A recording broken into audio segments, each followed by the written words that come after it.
Last week we visited Metstrade in Amsterdam and looked at the equipment for round 3.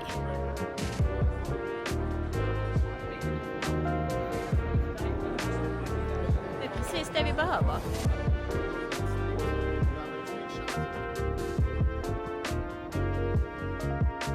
Back on Sunhill Farm, we finished building the 18 stringers.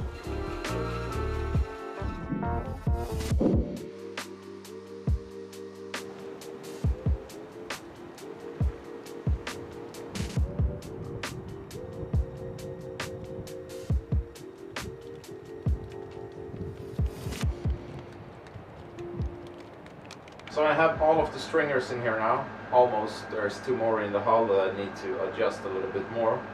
But the rest of them have the fiberglass and the barrier coat now in the limber holes areas.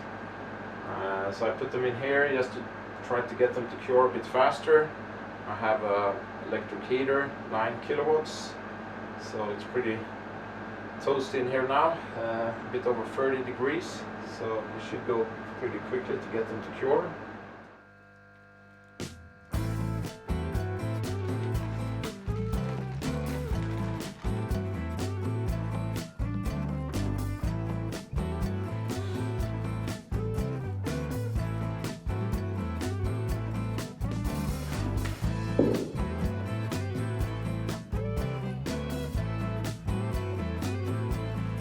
A lot of checking and measuring to be certain that the stringers are in level and at the right height. And we're making use of the cedar door stops.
So I just had some lunch and I managed to get 4 pieces in place before that.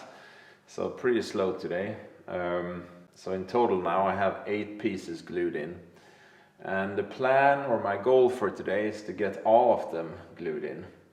That might be a stretch, but yeah, that's the plan. So probably it's going to be a long day today.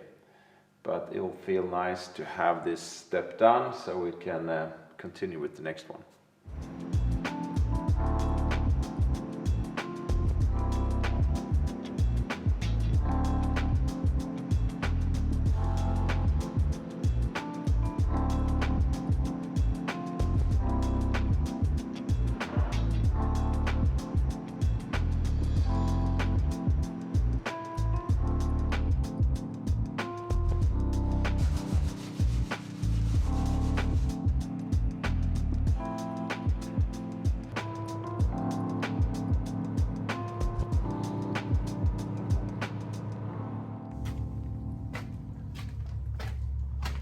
We decided to insulate the attic, and there's 2 guys here today doing that. Pretty cool setup. So they're pumping up loose wool, I don't know if you say it like that in English, up to the attic and behind the plastic that the builders have put up there. So hopefully that's going to help a little bit with the heating this winter.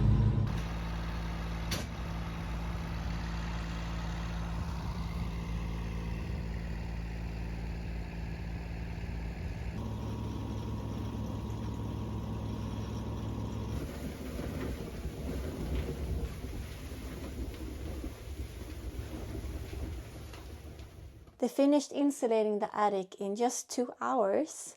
Went really fast, and I'm gonna show you what it looks like now. Can you see? It was such an instant difference in temperature.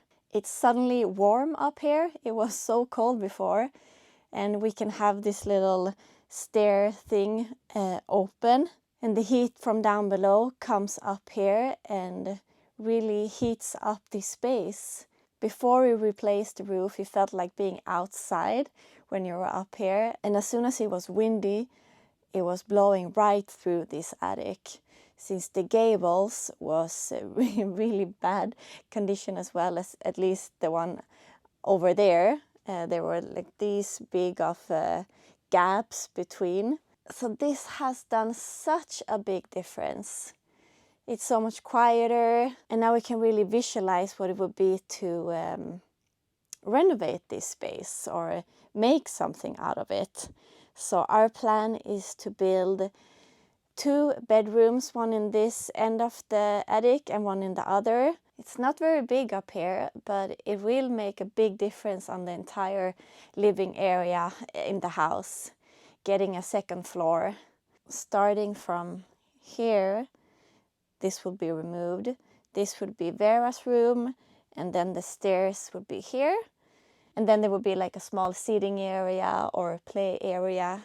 And we're also planning to put at least 3 windows up here in the roof. These like half moon shaped windows that is sticking out a little bit, so you get a little bit more room in here. So one would be in the bathroom facing the inner yard, and then 2 on this side facing out front, facing south. And then from the chimney up to maybe here would be a narrow bathroom. And this would be like a corridor. So that's our plan for next year, maybe. We'll see.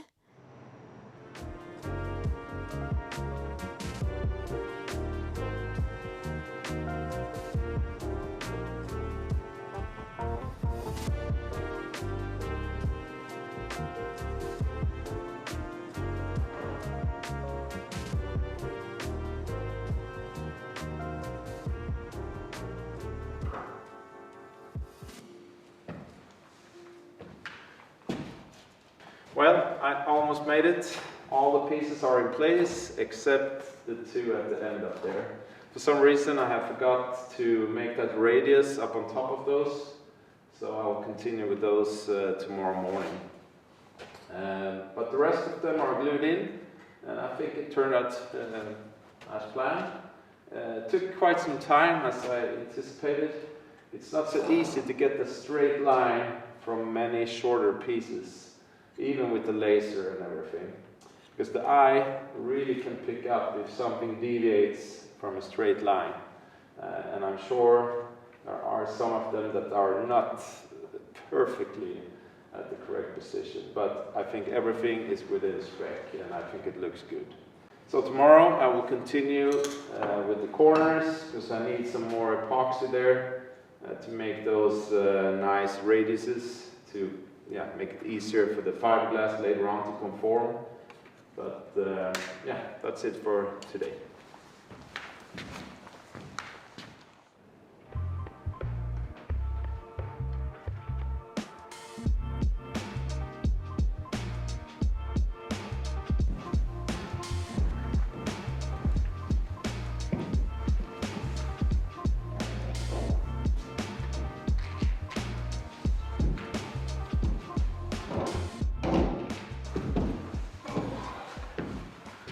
It's a really cold day today. Damp, around freezing, so it really feels cold. So I guess I have to use the heater today for the epoxy. I'm going to glue the last pieces in place now after I have rounded off the edges.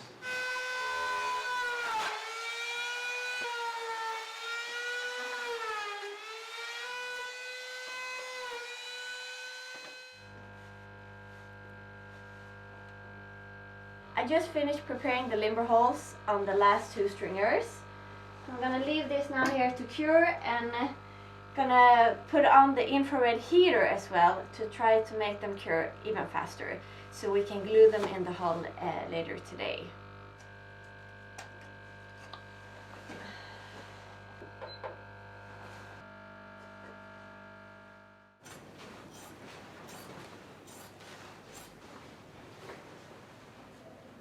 I'm cutting out strips of peel ply that we're going to use for the epoxy fillets.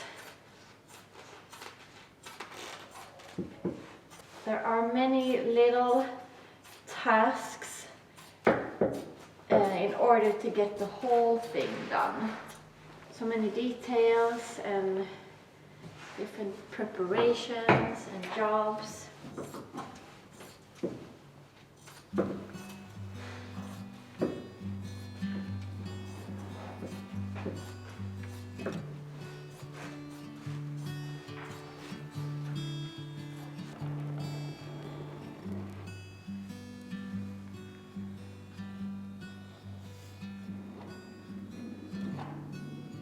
I can't believe that it's December already. I said to Johan earlier that this fall has gone so fast. It's like crazy how time goes and how fast the weeks goes when you have more of a routine type of life. You know, activities for Vera. She goes to dance and she goes swimming, and then picking her up and leaving her at the daycare, which for us means that we have, you know, more or less fixed work hours every day. And for quite many years we lived a whole different type of life. Time really goes fast, especially when you have kids. It goes even faster. Imagine that Vera, she just turned 5. 2, 4, 6, 8, 10, 11 stycken. Blir det bra? Jag kan börja med dig. Okej.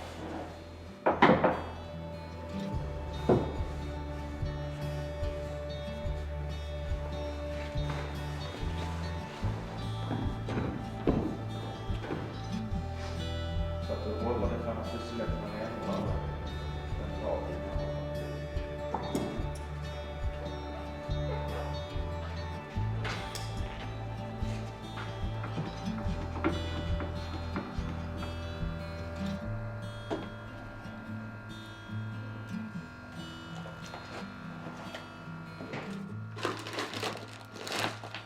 So I'm using colloidal silica to thicken the epoxy. It's a lot easier to make nice fillets with it compared to microfibers. But the downside is that it's, I guess it's a bit more brittle. But since it's just for the fillets, I think that's okay. And it's also very dusty, so that's why I have the mask, because you get a lot of dust from it. But you get a really nice, how do you say, texture of the epoxy with this.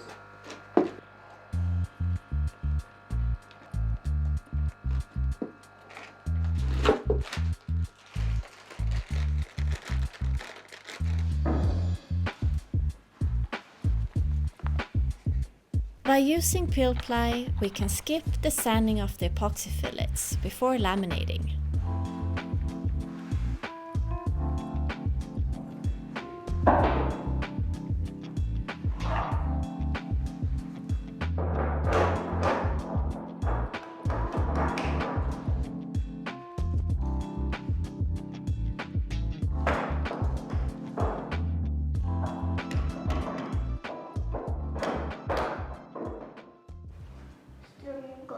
Det går inte. Drömmen gott. Yeah, we have a power outage. That's why I have the flashlight. So it's kind of hard to continue working now because, the power has been gone now for a bit over half an hour. So I guess this is it for today. We got a bit over halfway with the fillets. So we'll continue with that tomorrow.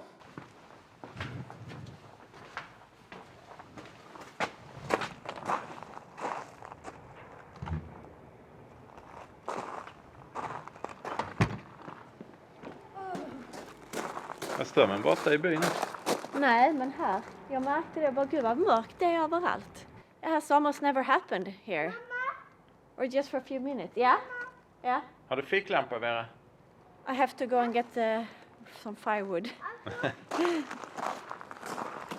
lappar funkar. Ja, batterilampan, vad bra. Kom. Alltså, vi måste tända ljus. Just det, vi ska tända ljus där. Till julen. Ja. Så. Ja. Så här.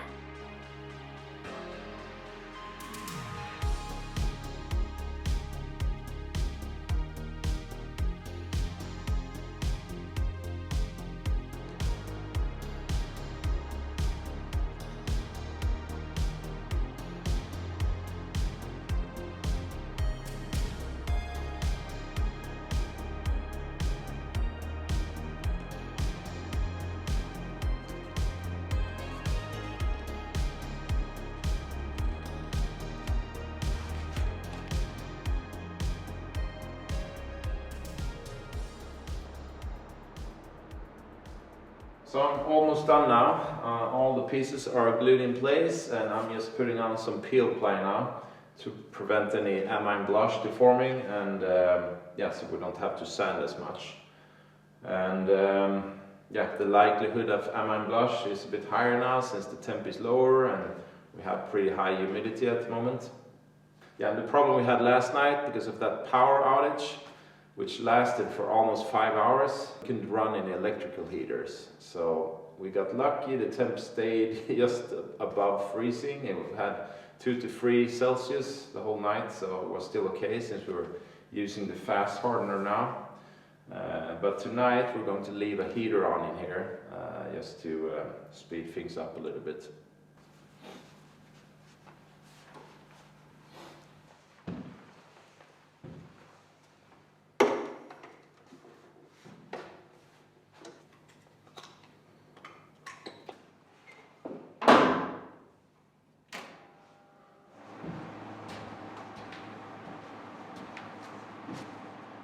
Well, that's it. Another step done. We have all the stringer pieces glued in place, if you now can call it stringers. I'm not so sure about that.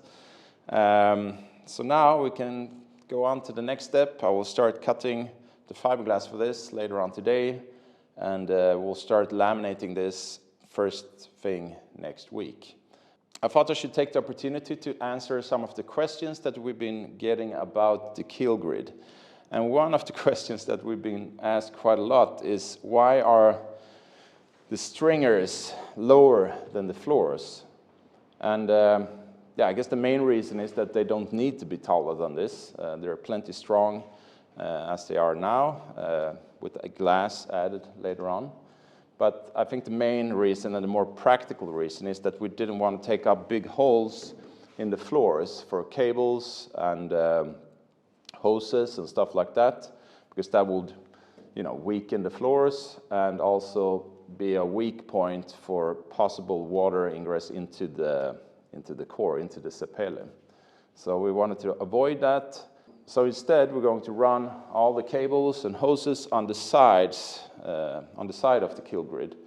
And then we need this space here to be able to access all the different points where we need a hose or a cable or whatever, like the faucet maybe in the galley. We need this space to be able to run those hoses in there under the floor. And besides that, I like to have clean bilges like this without any hoses or cables down here. So I think it's better to have it on the side.